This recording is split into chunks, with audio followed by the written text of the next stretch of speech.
ఏంట్రా మరి సంగతులు? ఇప్పుడు ఎందుకు ఫేస్ అలా పెట్టుకుని కూర్చున్నావు? ఏమంటే ఏం చెప్తావురా?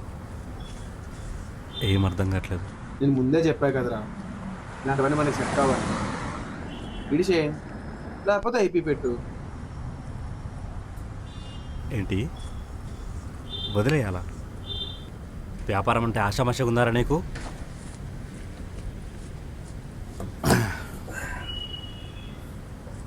ఒక 2 నెలలు నీకు జీతం ఇవ్వకపోతే నువ్వు నీ జాబ్ వదిలేస్తావు వాసుగా? ఎందుకు వదిలేస్తా? చూసావారా, ఎవడో కంపెనీలో జాబ్ వదిలేరా అన్నందుకు నీకే అలా ఉంటే సొంతంగా పెట్టుకున్నారా నాకెంత ఉంటుంది పొగరు. అయినా పద్మ కూడా అలాగే అంటుందిరా, ఆఖరికి నువ్వు కూడా.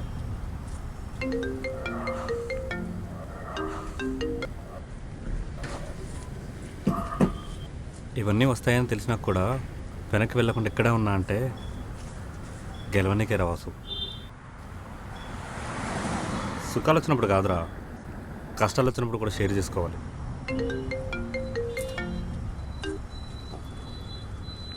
అరే నువ్వు బాగుండాలని చెప్పా కానీ నేను తక్కువ చేసి చెప్పలేదురా.